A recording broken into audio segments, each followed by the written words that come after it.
They say the journey of 1,000 steps or 1,000 miles begins with that single step. And like all good relationships, you gotta take several steps forward to get to the happiness. But sometimes you gotta stop, take a few steps back, think about the relationship, and then wonder, do you want to go forward, or do you want to maybe pursue a different relationship? It's your choice. Because today, my friends Micah the Wolf and his boyfriend Miles Tails Prowler will be joining me as we talk about positive relationships. And yes, I did that. I had to. Oh my god. Tails, bro.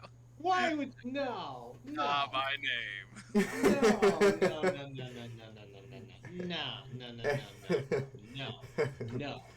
No. Miles McWolf. First off, Tails is 11.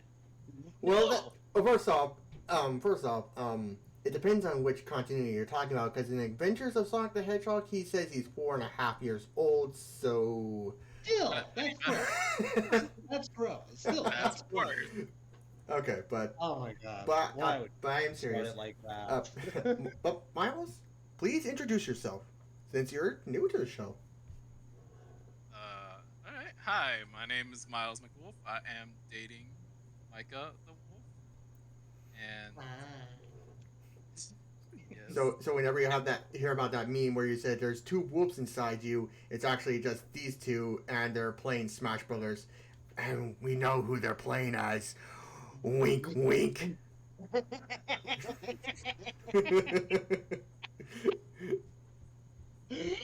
I'm sorry.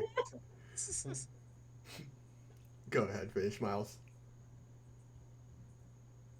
All I can think about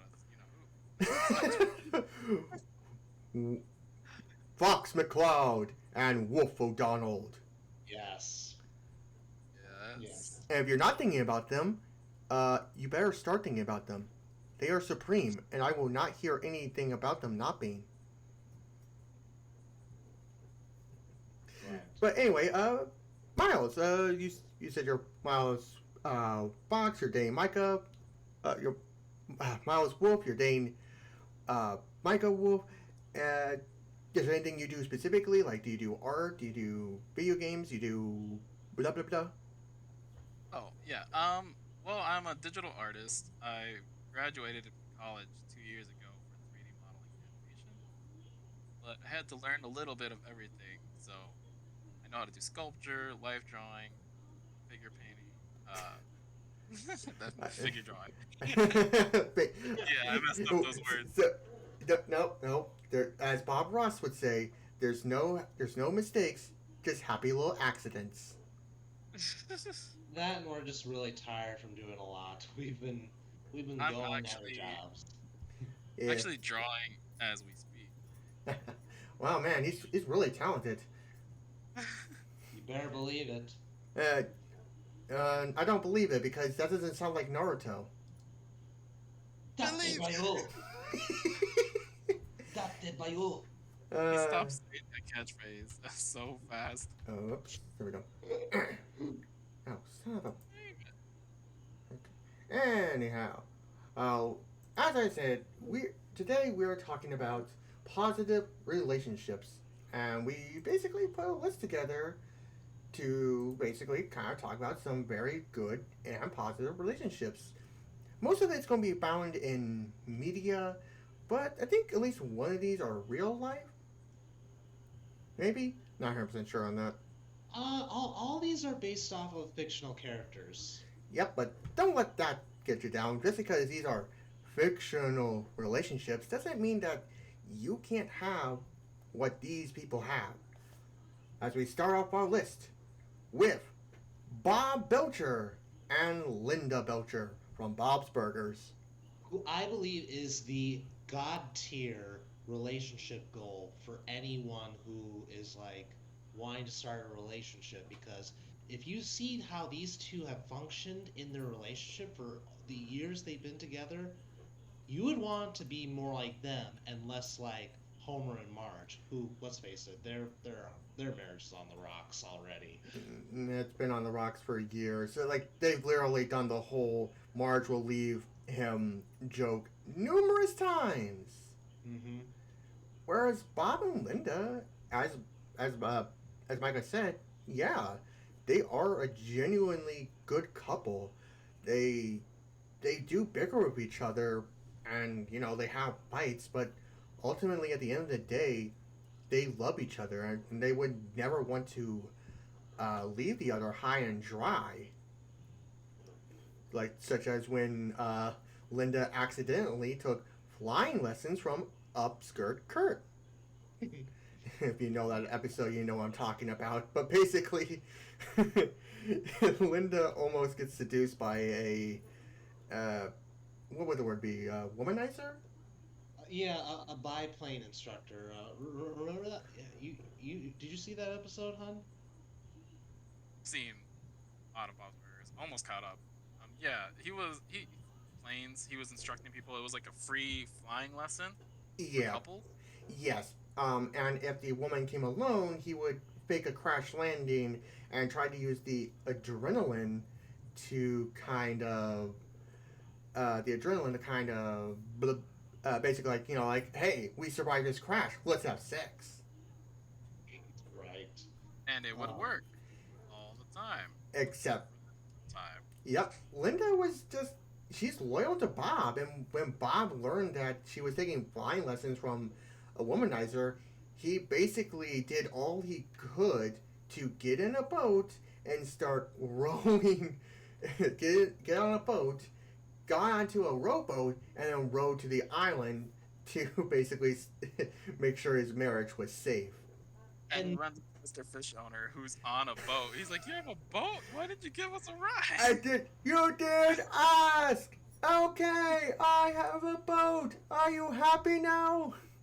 not only that, like when Bob was worried about Upskirt Kurt seducing Linda, no, Linda held her ground. She was like, "No, you tricked me. You tried to seduce me, and now you're gonna have to be staying on that side of the island. And I'm gonna stay with the plate of the wine and cheeses and crackers. And I'm gonna eat some of that, and there better be chocolate." Remember when like she had the wine in her hand and then she had crackers in her Yes. other hand, and he tries to kiss her, so she just headbutts him. He's like, "Oh, you headbutt me in the face! Yeah, Come I'm on!" holding Yes, wine. it was beautiful. Yeah, it really is such a lovely. They're such a loving couple. Even in, I think like one of my favorite examples is the not just that, but the birthday episode where Linda tries to throw a birthday for Bob, and then near the end she kind of realizes that I messed up. Um, this isn't the kind of birthday party Bob would want, so instead she puts on his favorite Western movie, cooks him a steak, basically just lets him have some nice peace and quiet. Yeah, because most times for birthdays in adulthood, you you think that you would enjoy like the big party extravaganzas, but when you're dealing with so much responsibility in your adult life, sometimes you just want to just have a quiet day for your day. Like you take a day off from work and enjoy just a day in where you can just rest, relax, and just cozy up, maybe cozy up to someone you love, and just go from there as like a way to celebrate your birthday. It doesn't have to be so big and gregarious. Yeah, and like these two, they're lovely together. I see them growing old and kind of dying together. Oh yes. And one thing that kind of really makes these two work is actually said in I think the second episode, Bob and the Wall. I want to say from like season one, where Bob gets stuck in the wall because Linda's parents are visiting. Yes. Near That one.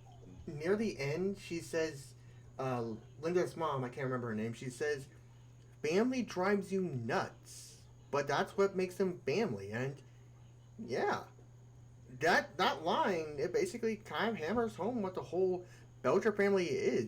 They're crazy. They drive each other nuts, but I don't think they would have it any other way. No. There was a little book that came with a Christmas gift I got. It was like a burger with lines from the show. You press down the burger and it has little catchphrases from the show. Oh my god. And it came with a book that has descriptions of the creator of what the show's about. And he said the show's main idea was to show a family that's kind of on the verge of being poor, where they're struggling just to get by, but Bob is doing what he loves, and the thing that keeps the family going is the sheer love that they have for each other. Yes. They always have each other's backs, no matter what the situation. Yeah. And they come from a place of kindness too, because Yes. there's a video that talked about this on Nerdstalgic, where they talked about why Bob is such a good dad, and Yeah. it's because they made the show where it's from a place of kindness, Yeah. Most. which separates him from basically all the other dysfunctional family fathers that started with Fred Flintstone. Speaking of other fathers and their wives, I think it's time we talk about our next one on the list.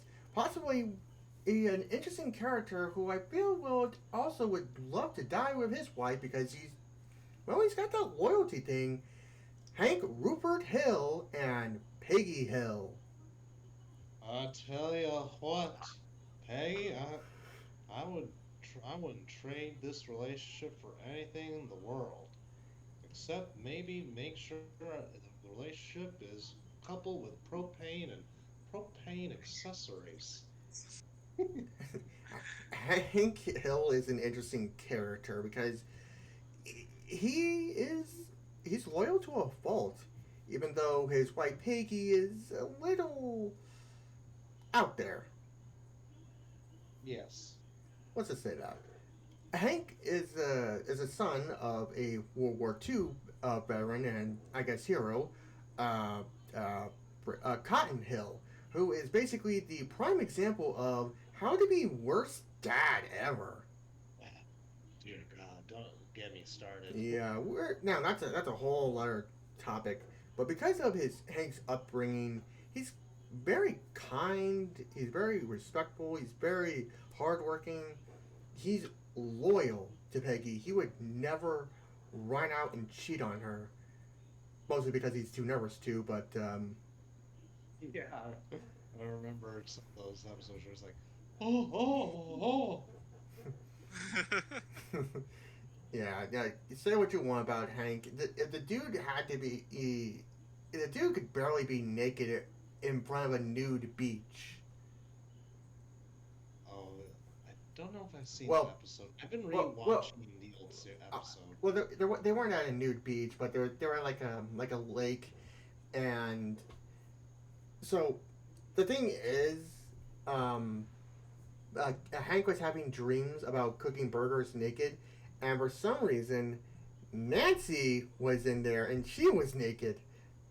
So, ever jealous Peggy decided to be like, all right, we're going to recreate this, but instead of having Nancy, you're going to have me.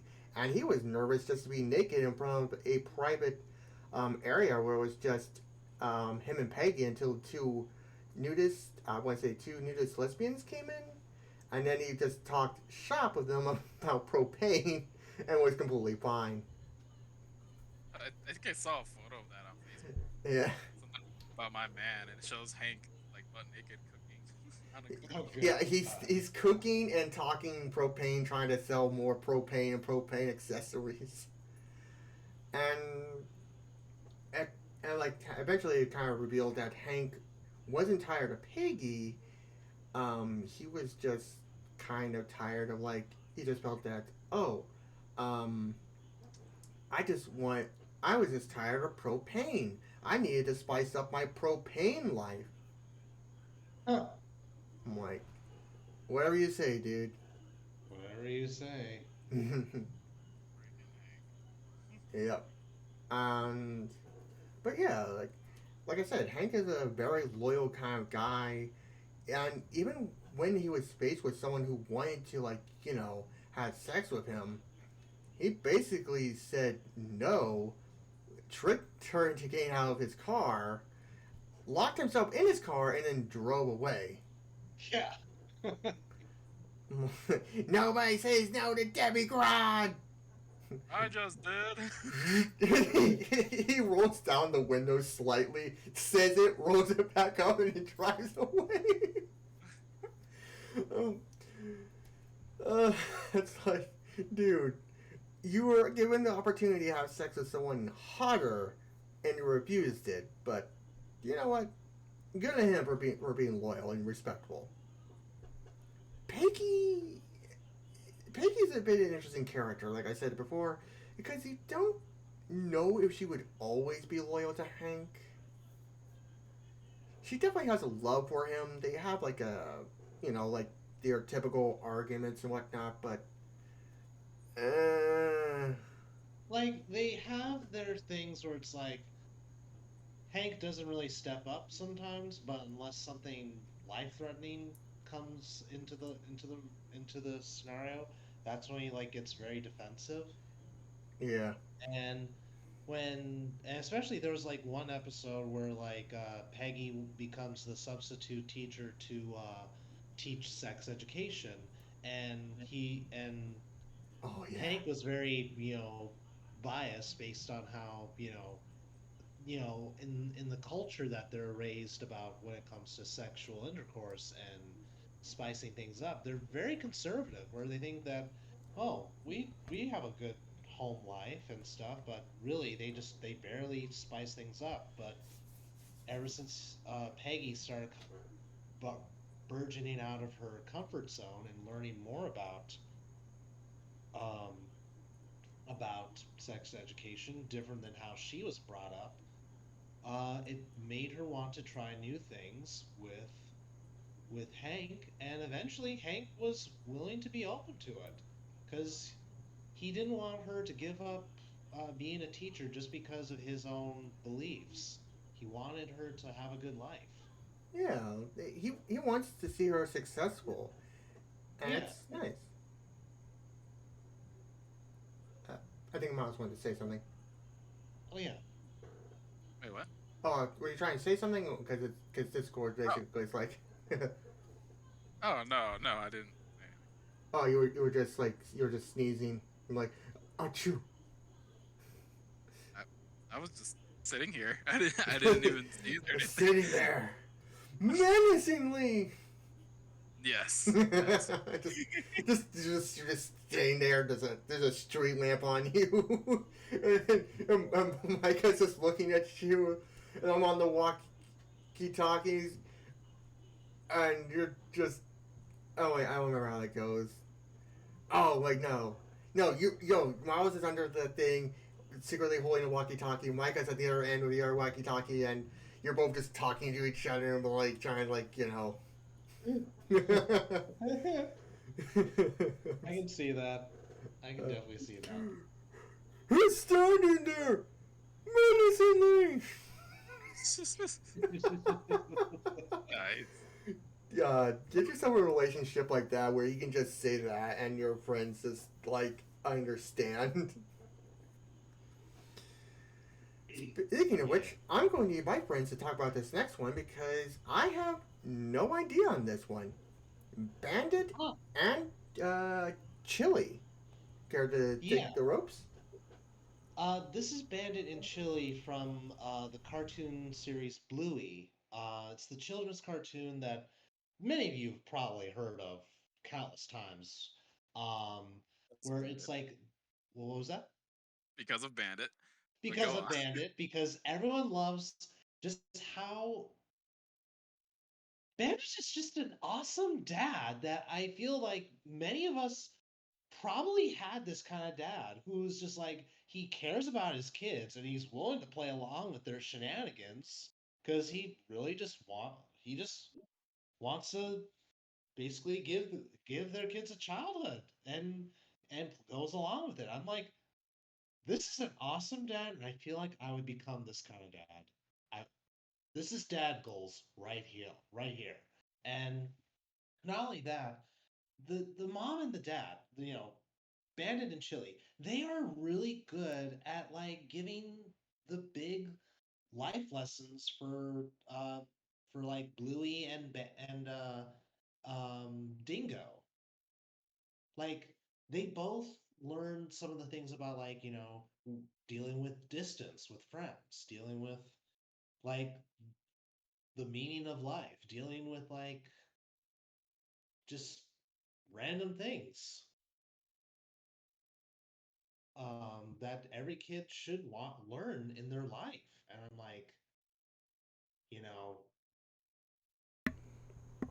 it's just wonderful just to see this kind of like family be shown in like a kids cartoon, because I think that's one of the many ones that are there, that that are like this, and they come from a good place of like being helpful parents, and they're just ensuring that their kids have a great time being kids.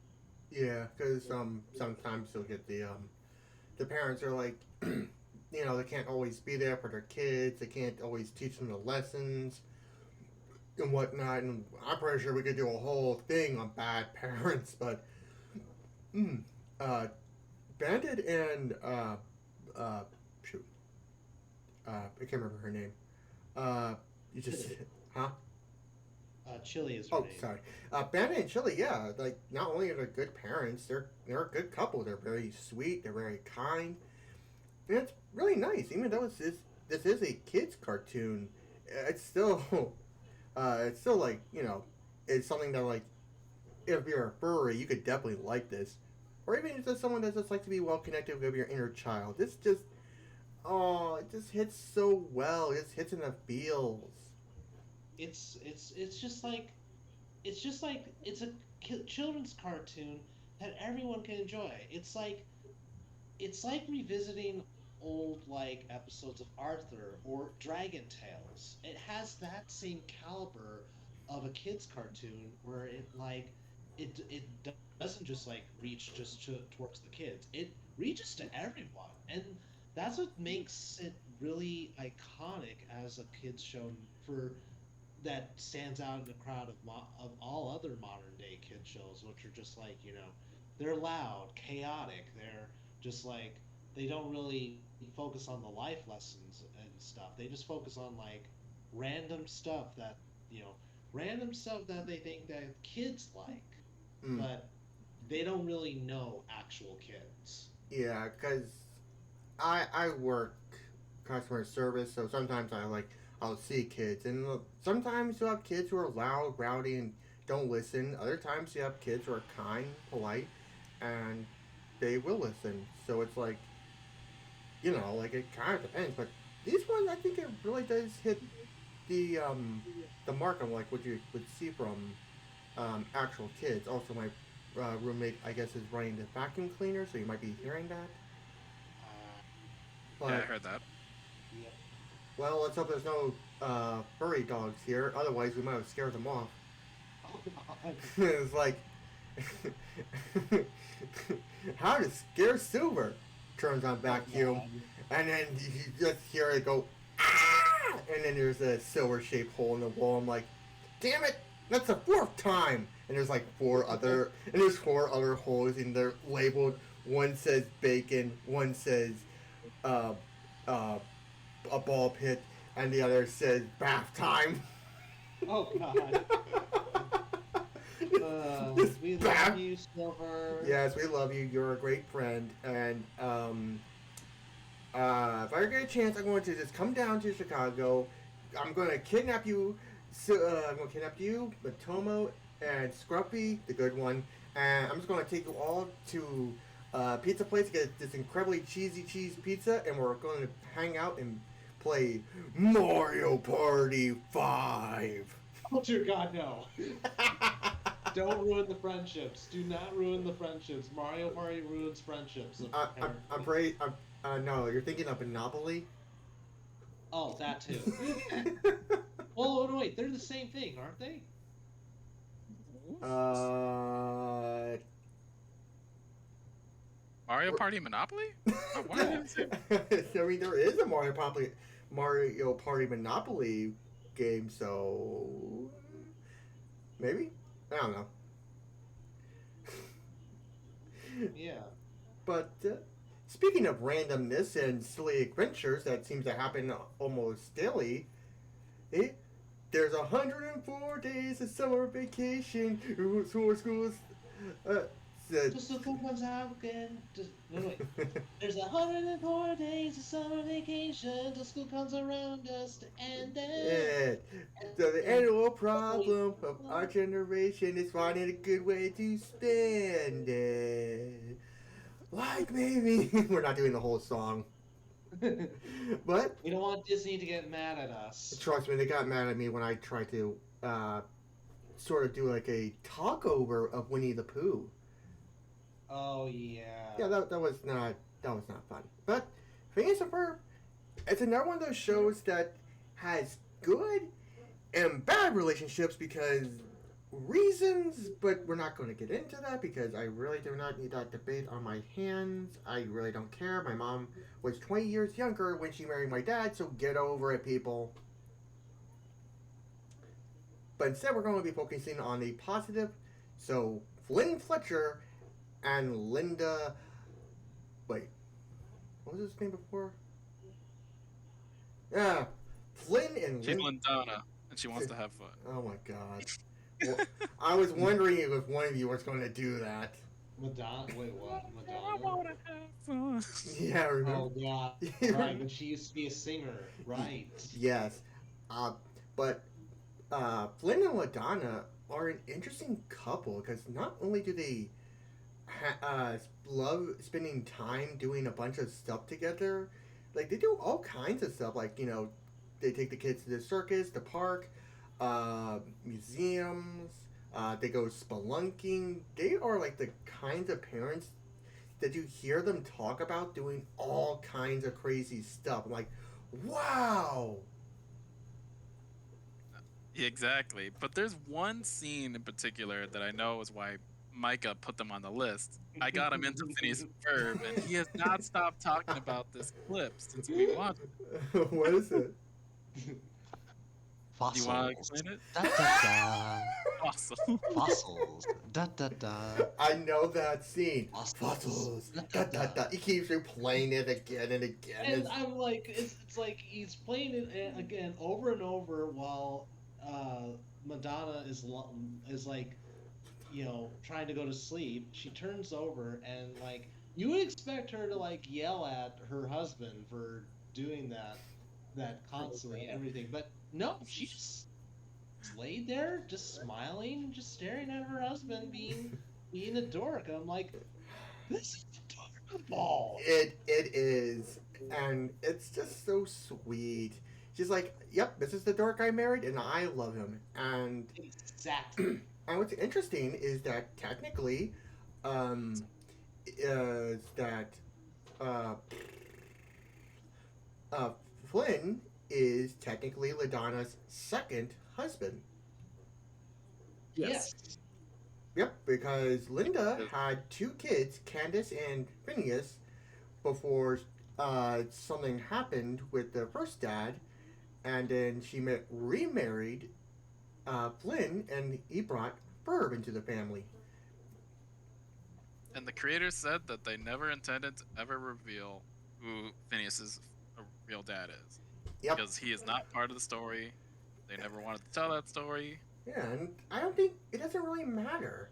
It's kind of like they never reveal Ferb's mother either, but again, it's like one of those things. It's not about the story. It's literally about two kids just being bored one day and deciding to just, hey, we can do anything we want. Let's do anything. And I hope you both can still hear me. Can you? Yeah, I can still hear you. Okay. Okay, it's like when you went muted there, it's like, oh crap, I hope nothing happened. But No, we're just waiting until you were finished. That's all. Yeah, oh, we thought you had more to say. well crap, now I lost my train of thought. But yeah, these two, they're like, oh, am I gonna have to make fossils? Dun dun dun, be the new joke. I'm not gonna see like, I'm not gonna see Miles just doing that, and Micah's like in the bed next to you, and then turns over and just smiles. Oh no! I'm the one who's doing the fossils one. It's the other way around. Yeah, I'm the one who's saying fossils. Yeah, But yeah, that's these. the dork guy. Yeah, you are. Oh, right. We're saying that that story. It's not that important. We don't need to talk about this. We don't need to cover it. And these two, they are so adorable because, like I said, they do all kinds of crazy stuff together. They don't fight a lot. They get along really well. The only time they really do fight is when Flynn accidentally forgets their anniversary, but then they end up recreating. Yeah, Phineas and Ferb help recreate. Back- Yeah, Yeah. they get Love Handle back together. They recreate the moment they first started dating. Um, what was the bassist's name? The bass, the guitar's name, Yeah, no, or the bass. the bassist, the guy who owns the hair salon. Oh, fabulous. Yeah, I don't know his name. I just But know you his know song. this. Fabulous. I'm I'm fabulous. Like, can we just real quick take a moment and say that dude is gay. Yes. I'm. Yes. There's no way you can not. He has way too much energy, gay energy. Like, you just see him come on board. He's like, talk to the hand. Secretly, I'm very lonely. I don't ever seen him yet, the hairstylist. Really? You never Yeah, seen that? Micah is only on season one. Oh my- I stopped. Oh my god, it's so good. I have so much going on. The only time I watch something is whether I'm watching all of the X-Men animated series and also She-Hulk. Yeah, that's fair. But yeah, it's such a sweet moment. The two they're so cute together. There's an episode where they're playing with this helmet thing where you can do a bunch of crazy stuff in it, and Flynn's like got it on his head and he's like twirling his tube around and makes a whoa whoa whoa whoa whoa whoa whoa whoa whoa whoa. No, he's like Yeah. yeah. Yeah, I know exactly what you're talking about. Yes, it's like now it sounds like a spaceship, and when it's just like, okay, let me try. Yeah, there was actually like a spaceship, outside, but because of the noises they were making, they didn't hear it. Yes, So it was. it's Uh, more it was just. And I also like that. It's funny because like Candace kept on trying to call their mom to like bust her brothers, but the dad basically saw almost everything they were doing. The monster truck, recreating his cartoon, making an actual biplane to go visit his dad. Yep. Like, dude, you're literally witnessing your son, your children doing these incredibly dangerous things, and you're like, He was cool okay. with it. The grandfather was cool with it too when they Oh. helped him jump the word. The gorge, yeah. I think I both sets of grandparents were cool with it because they're like, oh, they're kids, they're having fun. I don't think It's they're like, normal. It's normal yes, family. yes, and it's just, it's almost as if these two are meant to be together. It's just, aw. But you do get to see how the mom reacts to the father being so nonchalant about it in that one episode where Phineas and Ferb actually do get busted. Which was just a dream within a dream, which is weird but funny. Yeah. And also I have to say this: corn dogs, yummy, yummy, yum. But there are a lot of moments where Candace does actually bust the boys, but something happens to undo it in some way. You get to see the mom's reaction every time. My favorite one is the one with the time machine, but I won't say much after that. Yeah. That was funny. But you know what used to be funny but no longer is? Timmy was an average kid that no one God. understood. Disney Neutron. I love that. Harry, you have to use the Force, said by Gandalf. Oh God. For anyone who grew up with the like the early seasons of Cosmo and Wanda, including the Oh Yeah cartoons version, you would say Yep. you would say that these two are the perfect couple. They're like you got Wanda who's got most of the brains, Cosmo who's a bit of an idiot, but he's still not as dumb as he would become later on, and they just love each other. They spent like what was it like 5,000 years together?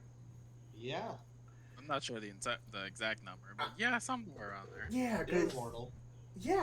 like God, they were such a great, perfect couple. They even said the line, "We're two halves of a whole idiot." Yes. Like, We're two halves of the whole idiot. you guys can't do anything right, can you? Nope, we're two halves of the whole idiot. It's they were so cute, especially in the episode where they got the anniversary thing wrong. Wanda thought it was false anger anniversary, and Cosmo said it was styrofoam anniversary, and it's like, and it kind of just, you know, it led to them kind of fighting. Cosmo ran away. His mom made two robots that she hoped he would fall in love with, but he basically stood up to his mom, basically said all he needed to say, and that Wanda knows all of his flaws, but she still loves him, and it was wonderful. Yeah. Yeah. And then they ruined it with one simple character. Is it the girl that was introduced into the series? No. I'm talking back when the show was still reasonably good. Poof. Before that, The baby. Oh, no. Before that. the the ex-boyfriend. Mondissimo. Yeah. What? Okay. You know what? I'm gonna come over. I'm gonna throw cheese at both of you Why? because both of you forgot one Decimo. No, it's been a while since I remember. I had- Mondissimo Magnifico. Okay. I haven't It was watched. basically made as a character in reference to Antonio Banderas because everyone was so hot for Antonio Banderas back then. I mean, I don't know if you'll ever see this, but dude, you're still good looking. Why cheese? and, Well, then it turns out he is watching it. It's like, ooh, thank you. But yeah, yes, this dude basically just,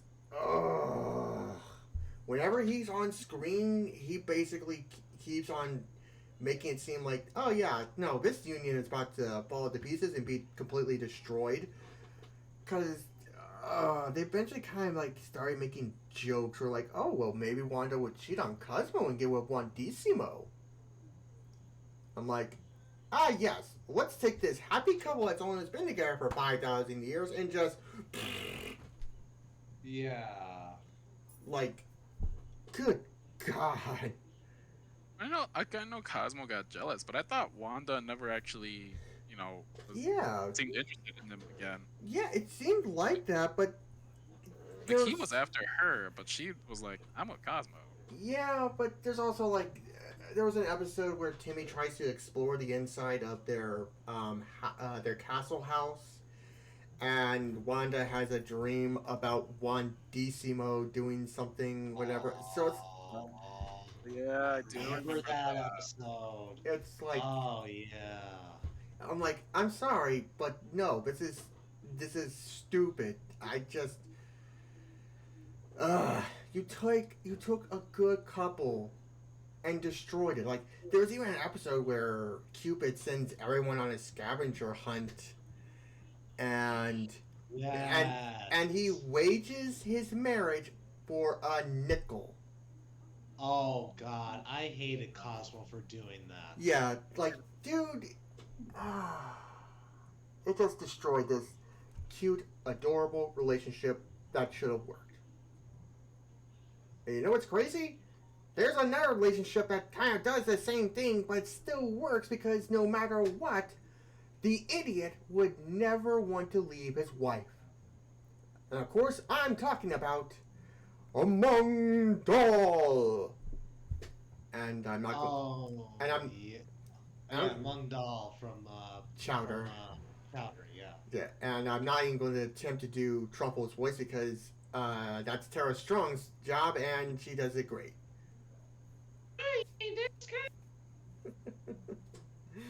Yeah. Like these two are an interesting couple. Like, like you kind of like think that like if Mung Dog wasn't married to Truffles, he'd be happy and whatnot. But also, I think he kind of would be miserable. They spent like an incredibly long time together. Like I can't remember, like maybe like 10,000 years or something. Yeah, because they can both live a very long time apparently. Yeah, I mean, it's kind of interesting. I think the joke is that they're incredibly old, but they're also cartoon characters, so I think it's implied that they're, oh, as long as media still exists, we'll be around forever. Well, Truffles is some kind of fairy too, so I mean, I could see that. I don't know what Mung is. Yeah, but it isn't, they're an interesting couple because, like, even when it seems like Mung would constantly flirt with ladies and whatnot, in the episode where Truffle stops talking to Mung, he feels incredibly miserable and starts crying all the time and just he wants Truffles to acknowledge him. I'm pretty sure he could have all the ladies acknowledge him forever, but if it's not Truffles, Got right? he'd be miserable. But Hmm. I don't know. It's one of those weird couples. It's at least he's not. It's not Cosmo and Wanda's relationship where basically he bets the relationship on a freaking nickel. He just Yeah. he just went on a fishing trip and forgot and just felt horrible. And they did end up kind of like reconciling together. Oh, kind of reconciling together. And it's also kind of noted that Troubles kind of like has like the same thing. I'm pretty sure if she could leave Mung, she would, but I doubt she ever would. Because I think they both just really do need each other. Like, there's a moment when they're leaving Chowder with Schnitzel for like a weekend so they could have some fun. Without without Chowder, they're both outside screaming and shouting that we're free. Oh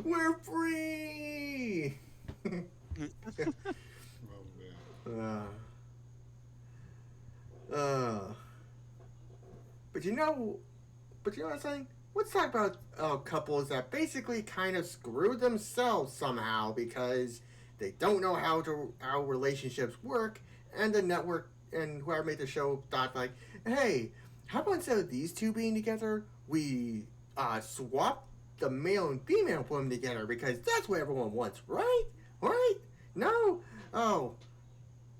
Well, anyway, here's Duncan and Courtney and Trent and Gwen, both from the first season of Total Drama Island.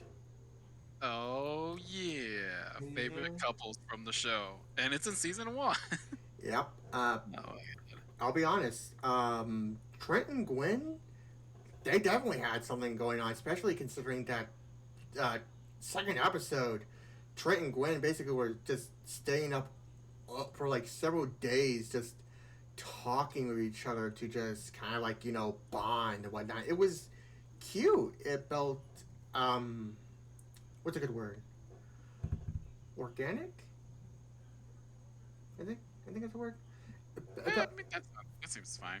Yeah, it felt kind of organic. Like they were like, if you're stuck on an island with someone and you're talking with them, eventually you get to know each other, your interests and whatnot. And it felt like, they were really bonding. It felt nice.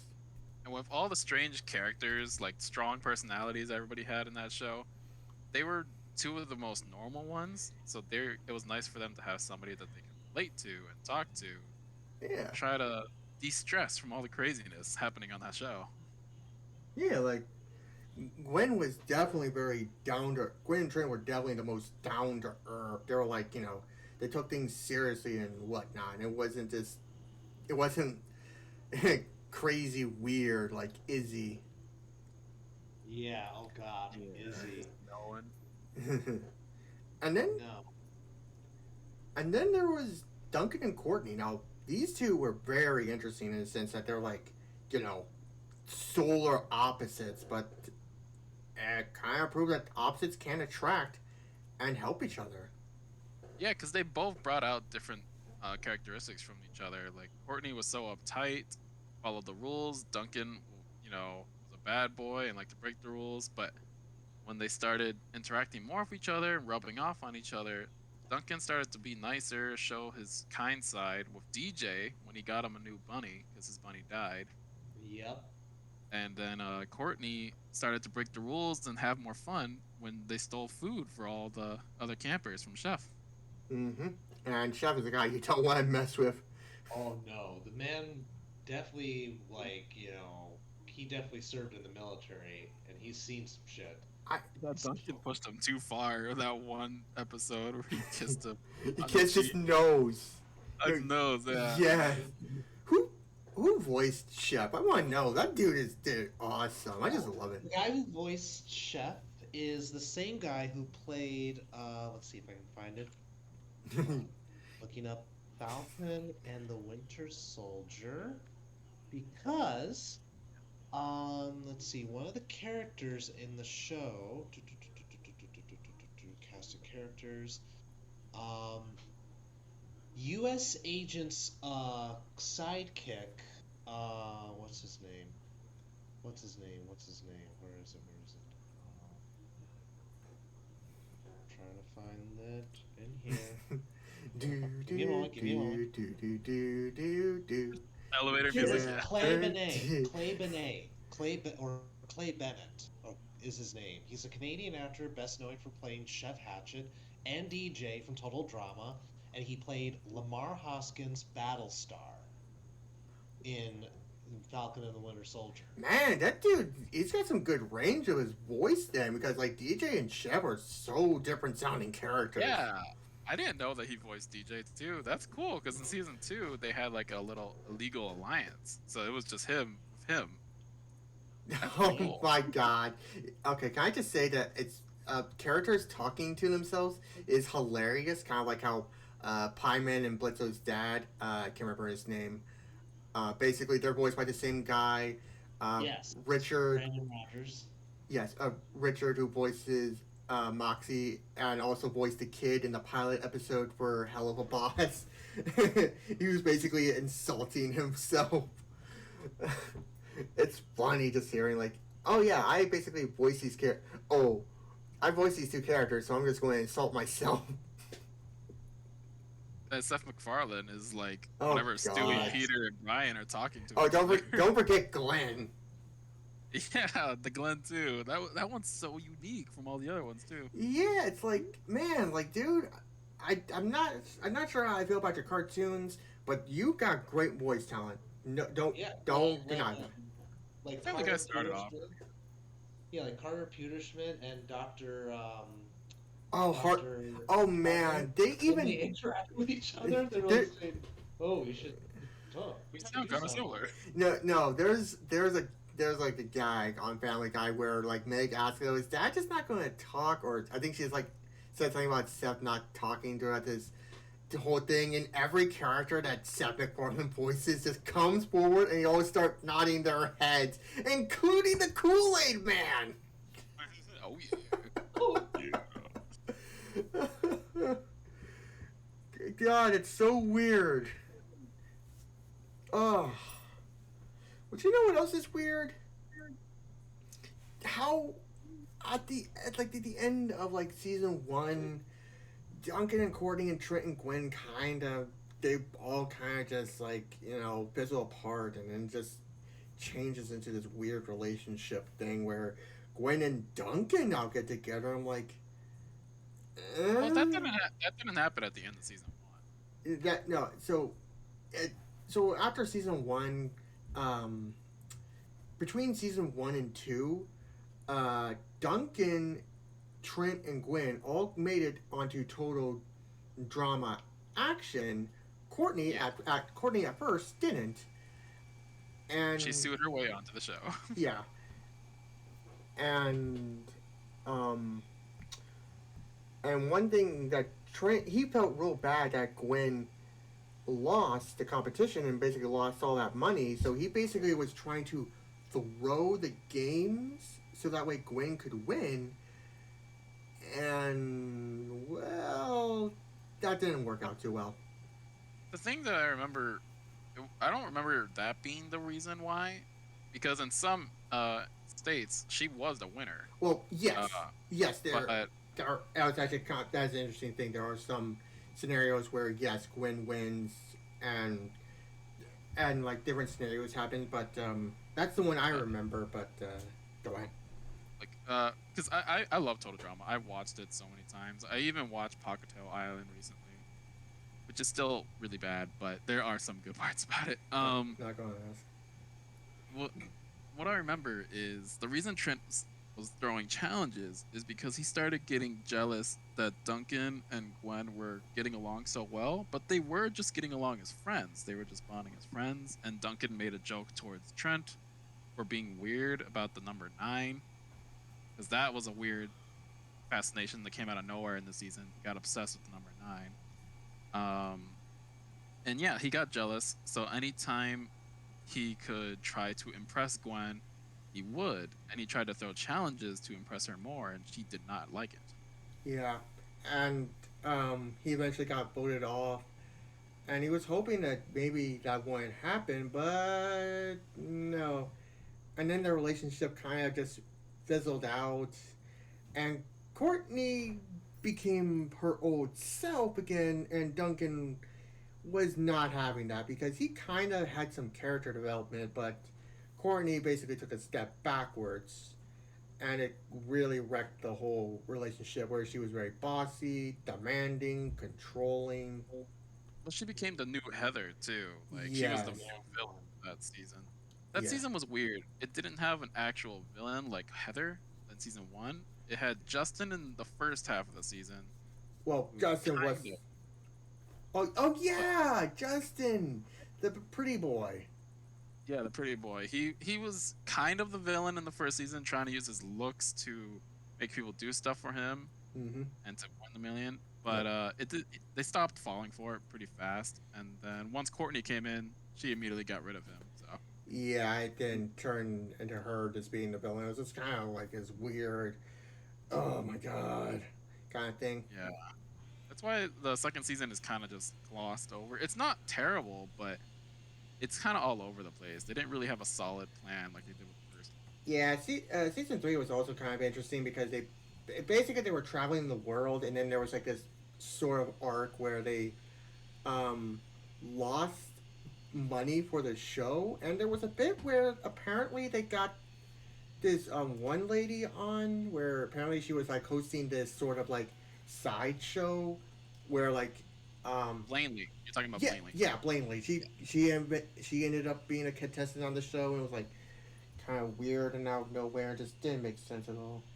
It, yeah, she actually was introduced in between season 2 and season 3, because the thing that Total Drama did, they released these TV specials in Oh, between the seasons, yes, and and if you don't it was watch them, it doesn't make sense. yeah, yeah. If you didn't watch it, there were certain characters and stuff that you didn't understand, because they made their appearance in there. But yeah, Blaney, she got onto the show because she was hosting with Jeff the Aftermath show, and Jeff was trying to get rid of her so he can get Bridget back. So Blaney accidentally says the answer to the question. So instead of Beth getting onto Total Drama World Tour, Jeff is like, "It's Blaney. She said the answer, so we're gonna send her to Total Drama." She's like, "What?" And then they just shove her into the plane and force her on the show. Yep. Also, since you brought up Jeff, can I just say that Jeff and what was it, Bridget? No, no. Yeah. Yeah, Jeff and Bridget's relationship is weird. It kind of happened, and then they just kept making out with each other, and that was just their whole dynamic. Yeah. Well, they did that. That was their lazy writing excuse to get them on the Aftermath show, because they needed to get them kicked out the first episode of Total Drama Action. And they're Yeah, like, how do we get these two really likable characters kicked out? Let's just make them make out the entire time and get on everything. yeah, and that worked really well. They all agreed, get rid of them. We can't stand them. That And was the only time it was a double elimination for the first episode. Yes. Also, can I just say that I like the short-lived kind of relationship with Harold and Lashana? Yeah, Yeah. Lashana. That was so funny. Like, here you have skinny ass white boy Harold leaving these poetries for Lashana, who after Harold gets kicked off, and Lashana learns that he's the one writing the poems, they share a kiss, and then just like, wait, whose breast did you see? Right. Each other's. She just chases after. Yes, it was a good moment though. They do still kind of date in a way. Like they're not actually dating, but they do have feelings for each other, and they still call each other like my man, my girl. Yeah, they definitely have like a nice kind of like um, more of like a friendship thing. But I'm pretty sure maybe with time they could turn into a positive, healthy relationship. Yeah, they just need to get past their awkward teen lives first and get past the college days and everything. And once they're into adulthood, they'll have a better sense of maturity where they can finally, start a positive relationship without all the crazy drama. On Toa Drama Island, and no way! Oh! Bun, dun, dun, dun, dun, dun, dun, dun, dun. Um, what you were saying, hun, actually brings up a good point that I've always questioned about the show. Because you said when they're adults, they could probably have a better relationship. These teenagers have been teenagers for all these seasons, and whenever, like in season 4, the new cast that come in, they say, I've been watching Total Drama for years. It's like, well, then how are they still the same age?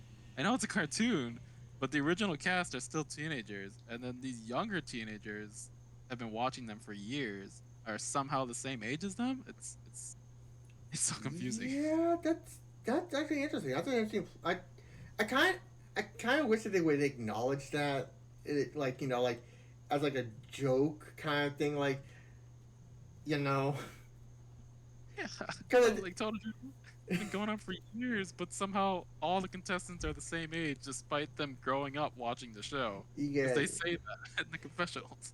and that's like, come on, like when like come on, like even Sonic Boom like freaking acknowledges this joke numerous times. I might add, just like constant like like they reference the fandom so much. There's even a Oh joke. God, yeah.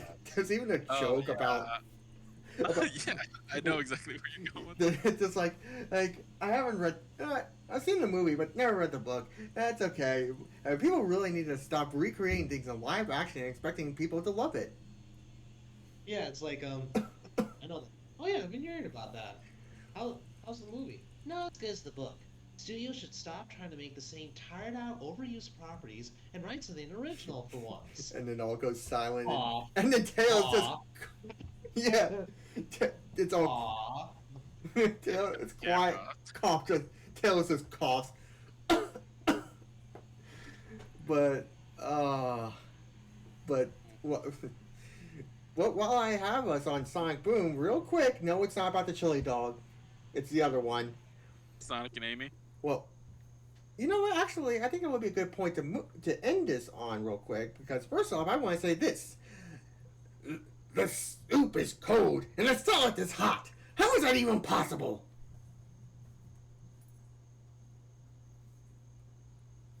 Cricket. Yeah, did you hear that?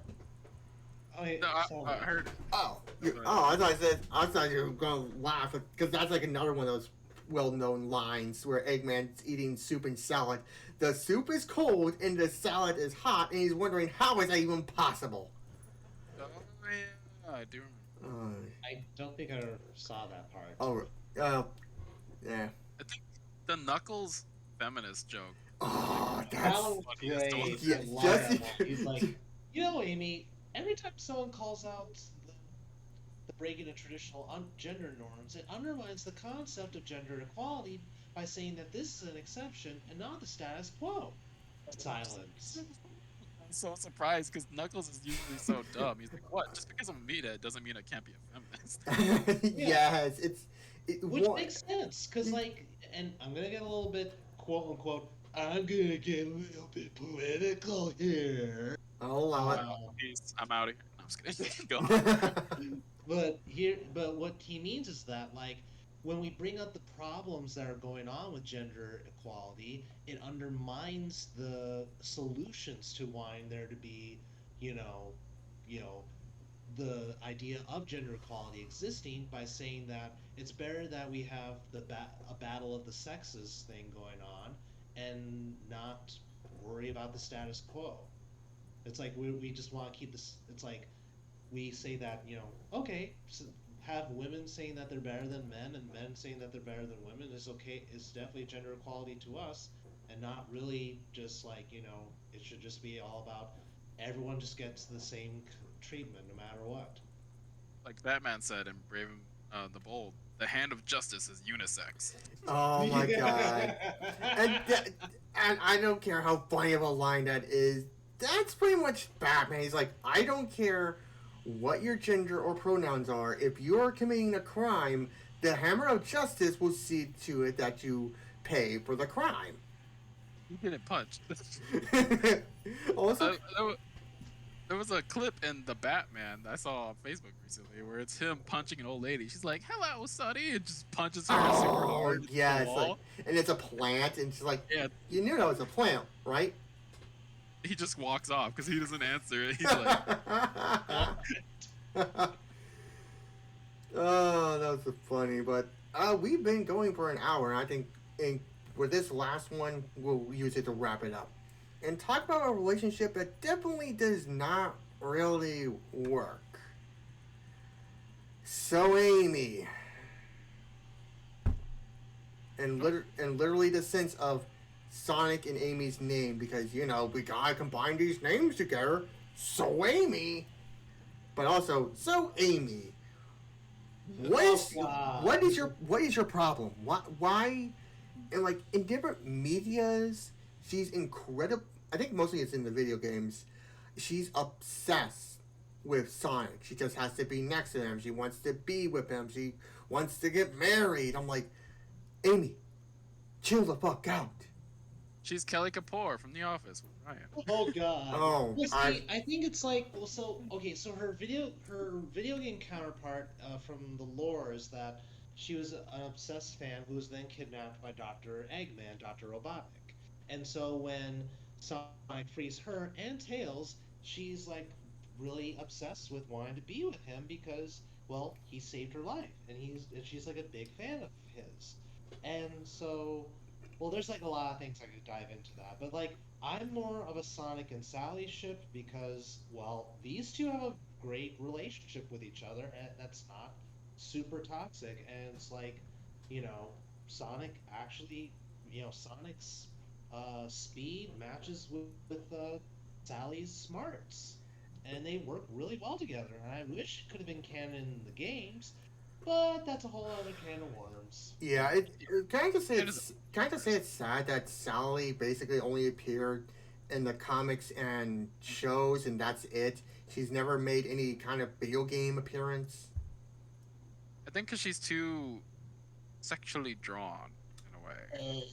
Okay, I'm not going to touch this because there's like too sexually drawn.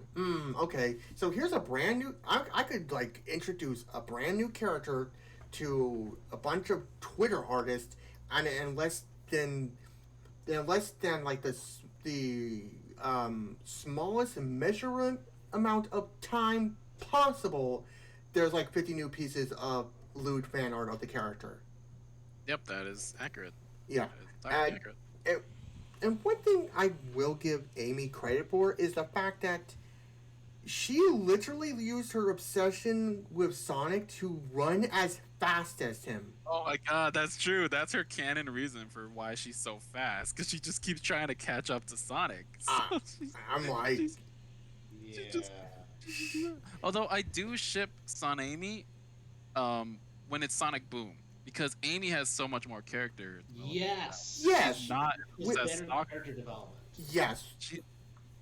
Sonic is actually the one who kind of has a crush on her, and she's just like, no, I'm not into that right now, Sonic. Yeah. I'm too busy with my own thing. Yeah, yeah, kind of ignore the whole like I'm busy being a feminist. and I think they could work a little bit. I also kind of like, I also kind of like that Amy is, at least in Sonic X, she is able to summon multiple hammers. After she literally throws one at Eggman's ship, causes it to basically move, and then just summons another one.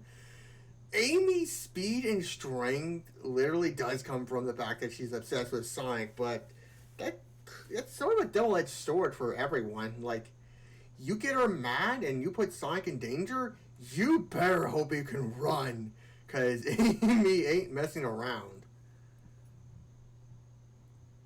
But yeah, I do like how Miles basically said, like in Sonic Boom, the relationship seems like it could work. Where in most cases, Honestly, yeah. where in most cases it is Amy just chasing after Sonic and he's not interested. Because I think in most cases, I think we could say Sonic would be mostly maybe asexual.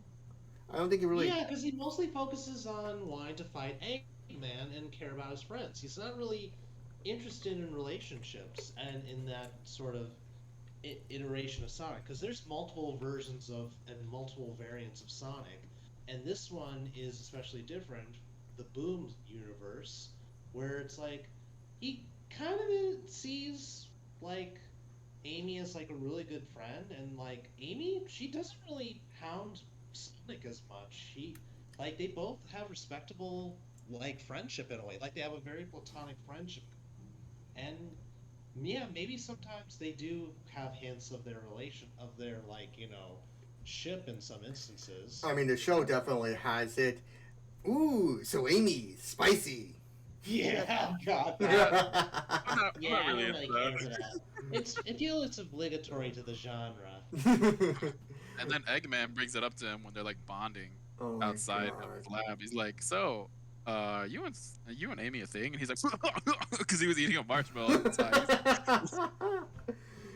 Also, speaking of Eggman again, shoot, was it Eggman? I was trying to. Crap, what was it? Uh, Because Eggman is just a gem in that series as well. yes. Oh yeah, Eggman's hilarious in Sonic Boom. I love him. Yeah, it's like Yeah. I love like when Knuckles becomes the mayor and then Eggman is mad because his garbage wasn't collected, so he tries to blast Knuckles. But then Knuckles signs in a law saying it's illegal to operate a laser with your finger, so he tries to operate it with his elbow, blasts his foot, and tries to get on the healthcare plan. But Knuckles says you gotta take you gotta fill up a form, and to get a form, he has to take a number. Oh my god. It's like, I'm like, damn, why does this work so well? That show is so good. I hate that It it got definitely is good. It definitely it is good. It's like, yeah, it doesn't have to be too serious with the Sonic franchise. It just can be its own thing.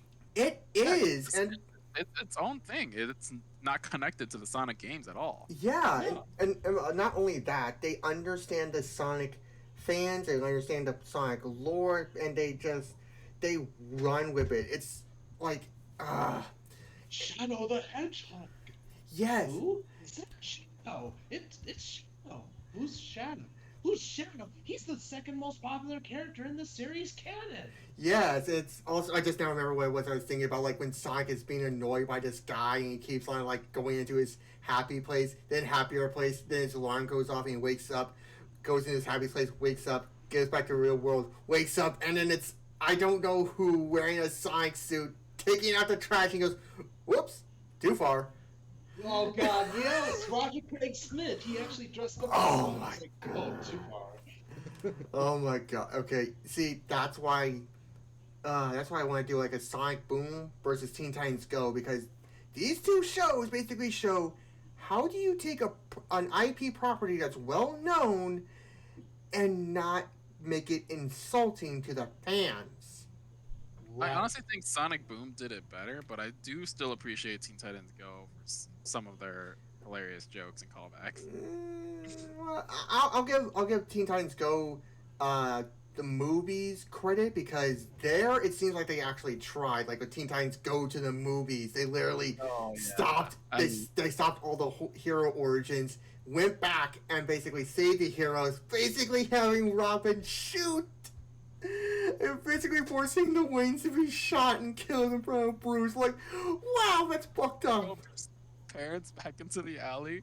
I was just like, oh my god. Oh my god, that's horrible. But Hilarious at the same time. yes, that's a good joke. I also kind of like how they do the whole end game thing, where they where they brought multiple variations of all of them in a final battle. Oh yeah, the Teen Titans Go versus the Teen Titans. Yes. Movie, that one. Yeah. And they had Stan Lee in there just because. Not now, Stan Lee. I don't care if it's a DC movie. I love cameo. Also, my friend would be annoyed if I didn't say this. He once made a cameo in a court record. Oh, what? And what? Stan Lee made a cameo in a court record. Like, What? it's something about court. He made an appearance in apparently. So literally, he cameos in everything. Wow. Yeah. You can't. Like, somebody was in court and Stan Lee just like bust down the door. It's like, what's up? It's Stan Lee. Excelsior! Oh, sorry, this is the wrong room. I'll be right back. I just love cameo. He does. He does love cameo a lot. Can I just say something also funny? So this is something that only old school comic nerds would know, but there was a bit where Iron Man's iron suit had a nose, and apparently it was possibly brought on by accident by Stan as he was doing rounds of the office. And I was like, huh, that's weird. Shouldn't he have a nose? So the writers wrote in a nose, and then Stan comes back to the office. It's like, huh, that's weird. Why does he have a nose? So they immediately wrote out the nose in the armor. Basically, it's like Wow. they took Stan Lee's word as like God talking to Moses. It was like. I mean, There are no more red jelly beans. Jolly Ranchers, they're gone. Stop asking. Commandment number 1, shut the hell up. Commandment number 2, there are no more Jolly Ranchers. They're gone. Commandment number 3, when we pass a sign, please don't read it out loud. hey, if Stan Lee told me that Iron Man didn't have a nose, I would take that word. I would be like, yeah, he did. I mean, there was also an argument that people thought that that Stan hated like a certain color, so you weren't allowed to use that color. And eventually, someone got annoyed, so they went. It's like, hey, Stan, is it okay we use this color? It's like, yeah, sure, I don't mind. He's like, where did you hear that from? I love that color. That's my favorite color. I'm mad that no one's been using it. Can I just say that I love that we were supposed to end this on So Amy, and instead we started talking about Stan Lee. Right? It's the juxtaposition, like little jumps and Like, this always Gotta happens, by the way, respect. hon. yeah. It always happens, by the way. But and I was waiting for this like to just be like out of context and like, how did we get on to Stan Lee?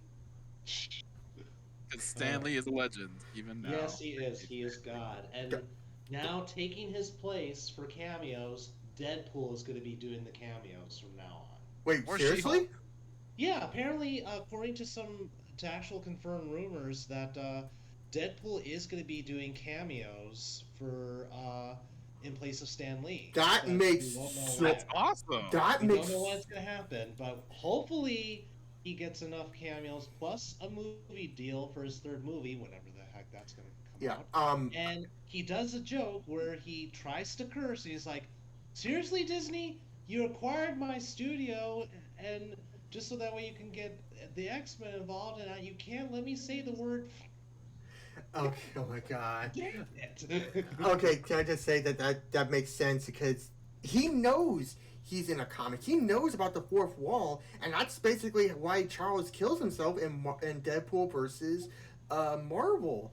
because he reads Deadpool's mind and he learns the horrible truth, and it's so horrible he gives himself a lobotomy.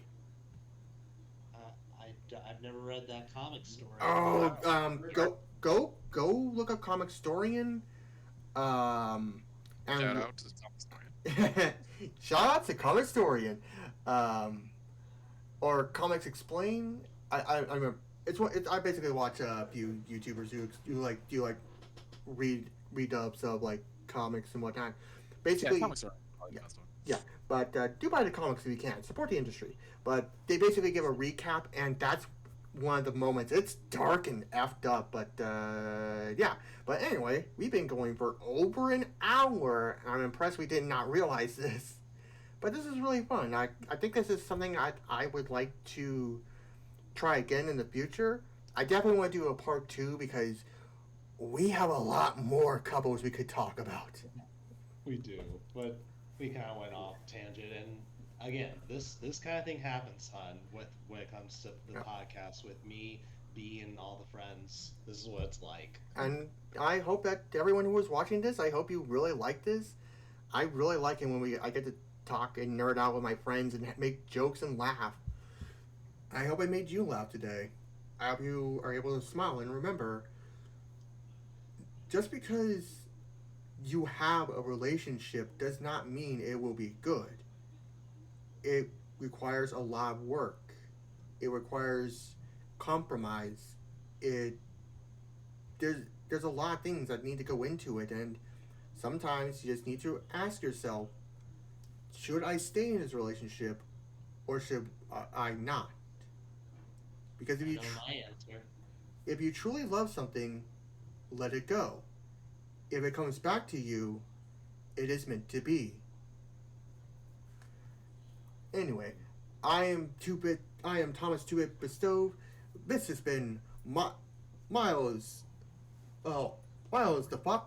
McFox. Nope. Miles Nope. McWolf. Nope. McWolf. I'm not a fox. I'm not Tails. He's not. Alright, He's not alright, a fox. so you're- He is a wolf. So you're not the fantastic Mr. Fox? No, but I do love that movie. But no. Good movie. It is. This is Miles McWolf. Yes. Micah the Wolf. Yep. And we'll see you all next time on the 2-Bit Show. Woo. Yeah. Bye, everybody.